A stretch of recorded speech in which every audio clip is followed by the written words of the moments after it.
I'm Logan Crawford, and right now on the Spotlight Network, we're diving into a controversial and eye-opening take on America's biggest political and social debates.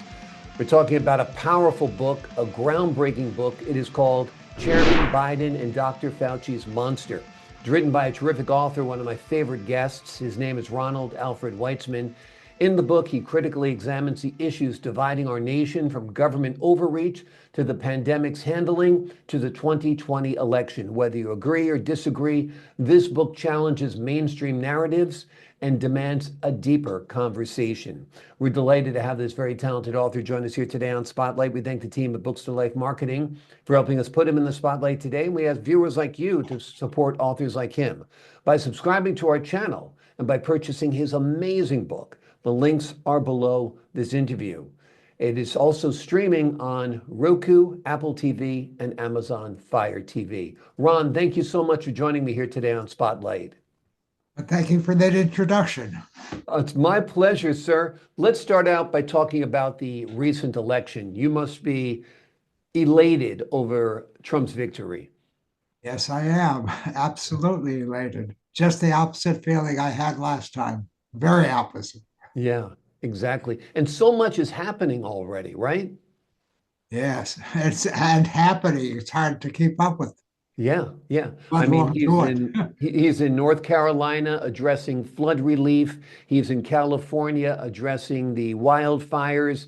He's all over the place doing good things, showing America's strength. He's going at the job like a bulldozer, and a bulldozer is what's needed, don't you think? Well, it's incidentally, I've been involved in our water problem locally, and he just, with the stroke of the pen, did a lot towards solving California's water problem. Amazing. I know. And people in California have been suffering, one with the water problem, and two with a fire problem, which is exacerbated by no water in some cases. What was your take on Governor Newsom's handling of the wildfires? What do I think of what issues? Governor Newsom, how do you think he handled the Oh my wildfires? goodness! I think he's a disaster of a governor. Yeah. So I can't anymore think of a good reason to vote for him that I could last time to vote for the Biden-Harris Yeah. combination. I don't see why people do it. I know he's good looking and he's got charisma or whatever, Yeah. but this isn't the kind of charisma that appeals to me. Exactly. You need to get things done, and Trump is getting things done. What's your take of his first couple of weeks in office? Talk to us about his first couple of weeks in office. What do I think about what? Tell me about what you think of Trump's first couple of weeks in office. Oh my goodness, I'm delighted. I could hardly be happier about them. Uh, he's ahead of me now. Yep, he's doing great things. Do you think Joe Biden should be investigated? Do I think Biden should be what? Investigated. Yes, definitely. Yeah. Definitely. I think he's sociopathic and is actually a criminal. Yeah. And he could hardly have done worse than he did for our country. Yeah. He really did nothing. He didn't try. He didn't try very hard. He did nothing in some cases and a lot of harm in other cases, no doubt. And then he also pardoned a bunch of people on his way out the door. For exactly, Fauci has been pardoned, so he can't be prosecuted now, right? Yeah, pardoning for things that we don't know that they've even might have done. Yeah. Or may do. Exactly. Tell the folks at home about your book. What will they find inside your book? Well, I wrote it for two reasons. One was I was unhappy with the negative and I think inaccurate stereotype of MAGA people, Hillary's basket of deplorables. And I wanted to straighten that issue out, that we're all kinds of people. And the one thing they have in common is that we're patriotic. Mm-hmm. We believe in America. And we believe in the America we've had. And we don't believe in the America that the administration of that time was leading us into, which I thought was in the direction of socialism. And I shared that thought with a lot of people. Yeah. Fortunately, I hope the tracks are in good order because we're on different tracks now, Mm. that haven't been used for about 4 years. Yeah, exactly. Exactly. And so every day is just the opposite of what a day was in this time 4 years ago. It's Yeah. just a delight. Exactly. Yeah. He's meeting with the press frequently. He's out front and center. He's gotten concessions from Mexico and Canada already. Hopefully, he can stop the war in Ukraine. That would be wonderful as well, right? Yes, Yeah. yes. I'm especially happy now because I'm 94 years old. 4 years ago, I didn't know I was going to live to see this. So Yeah. to me, it's a real birthday present. That's wonderful. Wonderful. It's a wonderful day in America. It really is. I haven't been this excited since 1980 when Ronald Reagan got elected. That was a happy time too. Well, I was working for the Navy at that time, and he built our Navy and our ship fleet so large, well, 600 ships or something like that. Mhm. That was, and he just tilted the balance of power so much that Russia collapsed, Soviet Exactly. Union collapsed. Yeah. Yeah. It takes a strong leader. Yes, I was in Europe and talking to cabbies in Ireland, and they have such a problem with immigration there. They have tents and people sleeping on the streets. And they were like, I wish Trump was president because this is happening all over the world because we have a weak president. When Biden was president, we had a weak president. And if America's weak, the world is weak. it's so obviously weak, though. I mean, it was with starting off with what he did with Afghanistan. I Mhm. mean, that was a signal to the world that our Yeah. borders open and you could Yeah. walk all over us. Exactly. And that's what Exactly. people were doing, literally. Yep. Absolutely. And the pandemic handling was a complete mess, particularly once Biden took over. Biden would not have won the election without the pandemic. It was the excuse the four aberrant states used to change their election rules and Exactly. enable the Democrats to win the election. Yeah, absolutely. They couldn't beat him the fair way, so they changed the rules. Yes, Yeah, yeah. amazing, It amazing. certainly was not fair. Agreed, agreed. How do you like JD Vance? He seems like he's a good apprentice. JD Vance, the How do vice I didn't hear that. How do I like what? JD Vance, the vice president. Oh, I think he made a great choice. I think he's going to be his successor. Yeah, agreed. Wouldn't it be funny if they twist roles in the next 4 years? Yeah, exactly. That's right. That'd be great. Have Trump If as they the haven't vice thought of it president. now, think of it. Yeah, that's a good Because one. the vice president doesn't require have so much responsibility. He'll be older. It'll be a good role. Yeah, that's a great idea. I'd be all for that. I think all of America would be all for that. I think we're very excited about what we're seeing in America right now, Yes, without a that would doubt. be unusual, but if let's see what's wrong with it. Yeah, but Trump is always unusual. He's always unexpected. What did you make of this plane crash over Washington, D.C.? Have you been following that? you know, becoming familiar with the hiring practices that they had, turning down all those people who were qualified because they're the wrong color or the Yeah, wrong gender. I yeah, mean that's idiotic. yeah. Agreed. Agreed.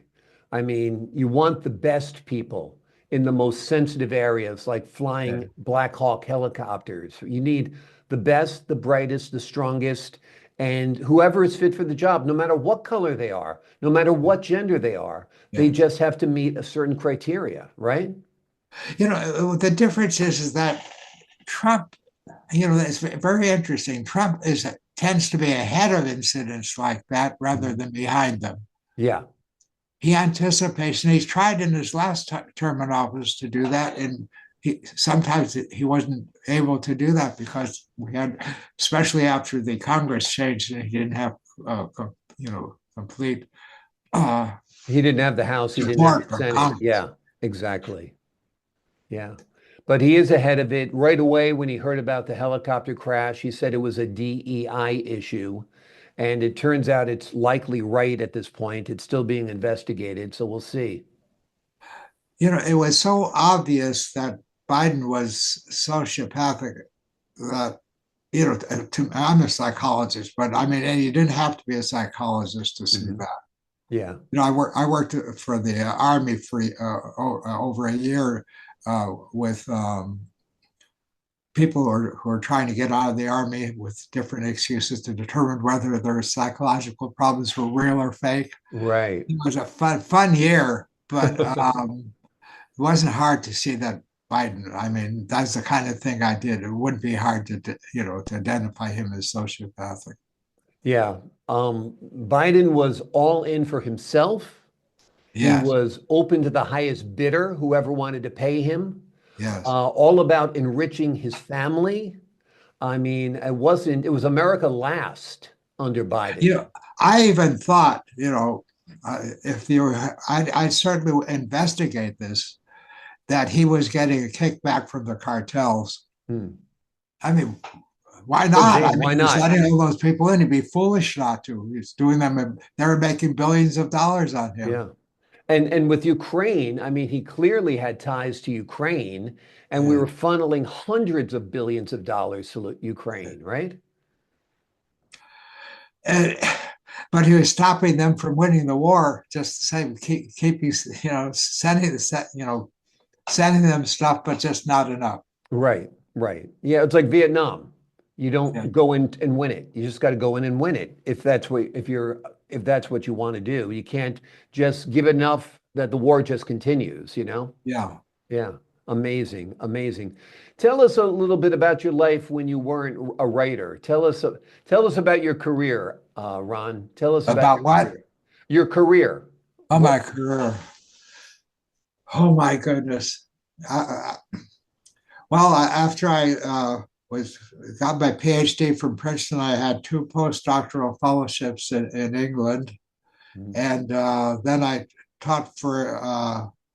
After that, I taught for a year in Israel, mm, University of Israel, and then I came back and I taught at several universities in the United States. So I mm, had experience teaching and being on a faculty in Britain when I had my fellowships there, mm. and uh, and in Israel I even taught in Hebrew, Oh, which wow. wasn't easy to teach statistics, which I taught to psychology majors.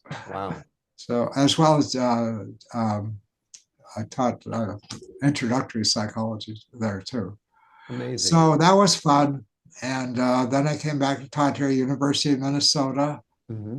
and then USC, and then I came here to the Naval Postgraduate School because I always wanted to move to Monterey and Mm. Carmel. Yeah. Wasn't the Monterey and best Carmel career are, move, but it was in a way because I liked working with the military when I was in the Army. mhm. So for me, it was good. Yeah.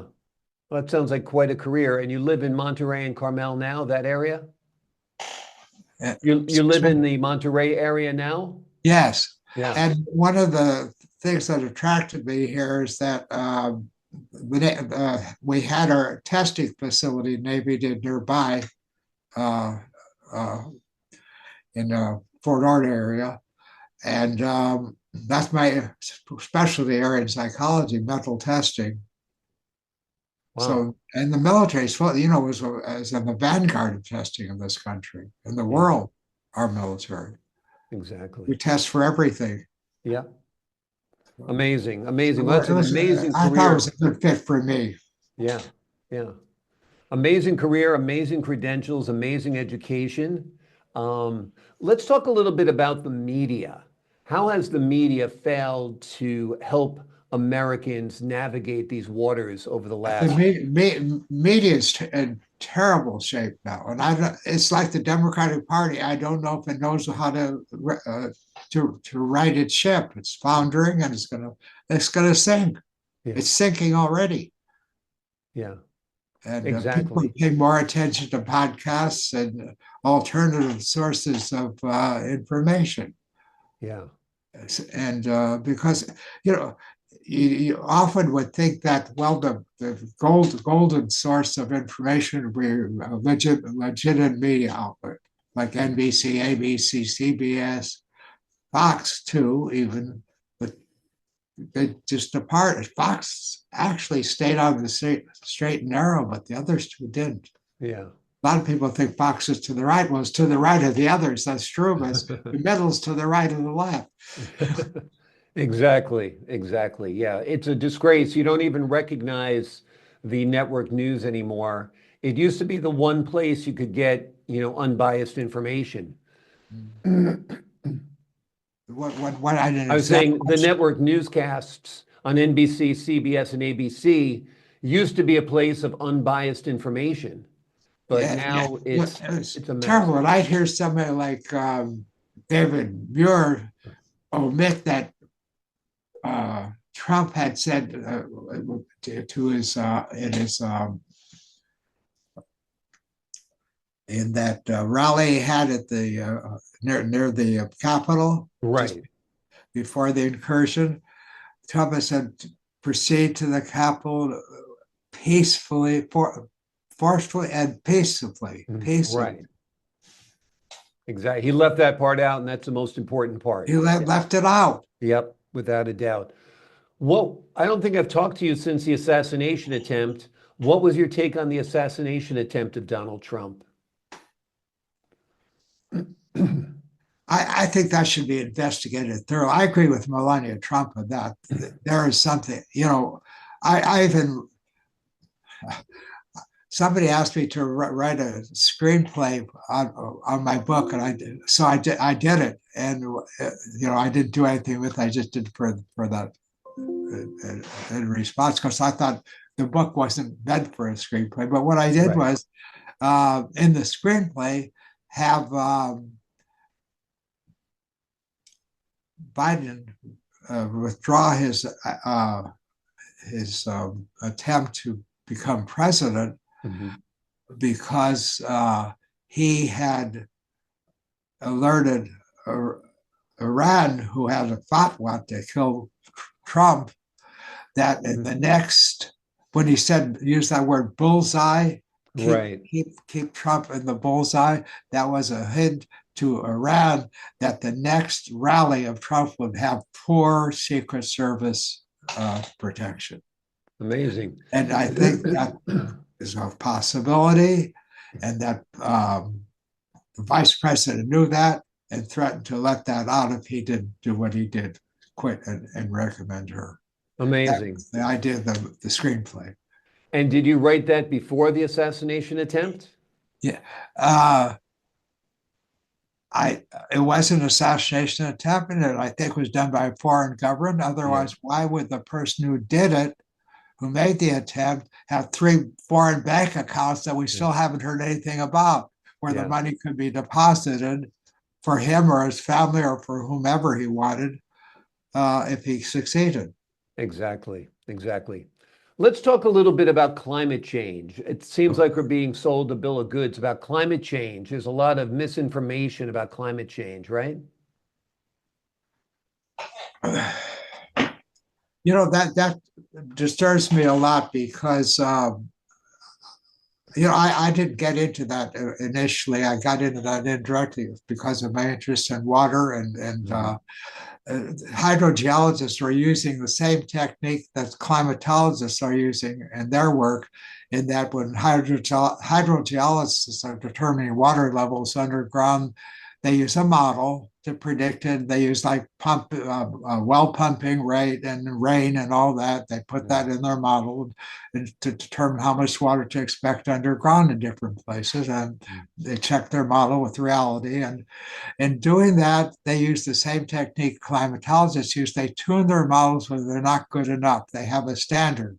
If the model doesn't meet a standard, they change input data like pumping rate or rainfall, or in the case of climatology, cloudiness or aerosols in the air. They change how much there is in their model so that they get a result nearer to the one they want. And they do that. But the trouble with changing any input data on a model without changing the model itself is it creates a negative correlation between predictions and errors. Because, I explain that in the book, because when the model divides a prediction of, say, divides the measurement of temperature, like in the atmosphere at a certain place at a certain time, divides that into predicted and an error component. And the model provides the predictive component, and the error is supposed to be unpredictable. But when they start changing the values of input data without changing the model, suppose they increase the predicted component be near what they think it should be higher. Well, then they have to decrease the error the same amount, because otherwise they change the temperature that they're trying to predict. So the movement in opposite directions creates a negative correlation between predictions and errors are supposed to be unpredictable. And that negative correlation exaggerates trends up and exaggerates trends down. So they get the exaggerated trend up that they're looking for, because the data don't show the rise that they want, that they expect from the amount of carbon dioxide that's in the air. So that's why they think by adjusting the data, they can get the amount that they want, that they're correct, that the data were a little bit wrong, that their adjustment got the result they want. But when they didn't know, any adjustment would have got it. So they're all over. If you look at the predictions of the 26 different predictions they have in their reports, they're all over the place, because any adjustment of input data will exaggerate the trend upward. Wow. Because the errors are going down. Amazing. So it's all being manipulated, basically, for political purposes. Yes. Yeah. So, they unfortunately, I came out with I wrote articles in American Journal of Statistical, American Journal of Theoretical and Applied Statistics, and I wrote an article about that. It's got a lot of over 600 viewers of it. So for an article so technical, that's unusual. Yeah. I rewrote that article as a chapter of my book, chapter 5,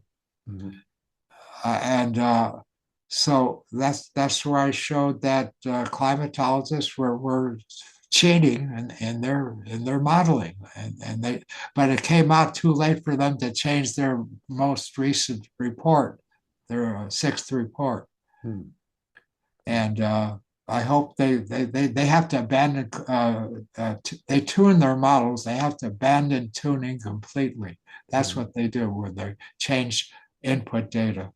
They call it tuning. And I didn't recognize that right away, because hydrogeologists call it calibrating. Right. And I thought when they meant calibrating, they were changing the weights in the model, which makes in a sense making a new model. But they weren't changing the weights that apply to each input influence. Yeah. They weren't changing them. That's what in the model, they were changing the data. But they didn't. When they changed the data, they should change the model, because the model is based on the data.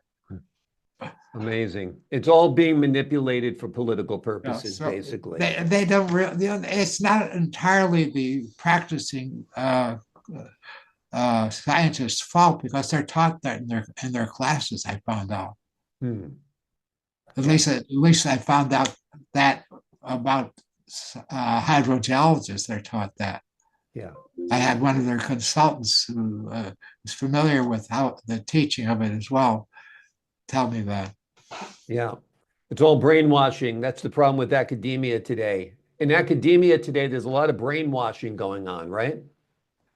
Well, academia has been brainwashed. Yeah. I mean, it isn't the same. I didn't get along completely well with academia when I've been a professor in a lot of places. It was already starting to change when I was there. When I was at the Navy School in the early 70s, when Admiral Rickover was the story about Admiral Rickover, who is Jewish. show the anti-Semitism that existed. They had his page in the book with all the with his picture and in the book of graduates, terrible out, so you can tear it out. Amazing. That was a story that went around in the Navy. So it was not, things were, and the Navy school where I was working was influenced by that. Yeah. Officers were influenced by that. So things were changing. I'm Wasn't sure. like when I was a student. Yeah. I didn't have any of that at Stanford. I didn't have any of that at Princeton. Yeah. When I was there. Right. But things are a lot different nowadays. Yeah. That's for sure. Now, by your skin color, by your race, if you're Oriental or if you're Jewish or if you're white or you're not good. Right. Exactly. You're held back. And if you apply to be a work, to at an airport to direct flights in and out, well, if you're the wrong color, the wrong race, too bad, buddy. Amazing. Out. Amazing. We've been trying to eliminate racism for a long time. Now it's directed at. I mean, how could anybody think that reverse racism isn't racism? Exactly. Racism is racism. How can they do that? It doesn't make sense. Exactly. I know. It's a crazy world. Well, I'm glad you're shedding light on a lot of it because it needs to have a bright light shown on it, that's for sure. And the book you've written, Chairman Biden and Dr. Fauci's Monster, is a bright beacon. It critically examines the issues dividing our nation, from government overreach to the pandemic's handling to the 2020 election. Whether you agree or disagree, this book challenges mainstream narratives and demands a deeper conversation, a conversation you just heard today with its author, Ronald Weitzman. I particularly want to suggest that people who review the book look at particularly the chapter on abortion and the chapter on chapter 6 of the 2020 election.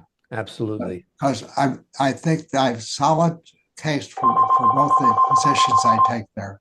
That sounds great. I agree. Okay. Well, Ron, thank you so much for joining me here today on Spotlight. Thank you very, very much. I appreciate your time. And to the folks at home. That's my telephone. That's okay, my friend. I told them I'd be free at 10:30. And there they are. They're calling you immediately to see how it went. Well, you did great. I appreciate your time. To the folks at home, I'm Logan Crawford, thanking you for your time this time. Until next time on Spotlight. Thank you very much.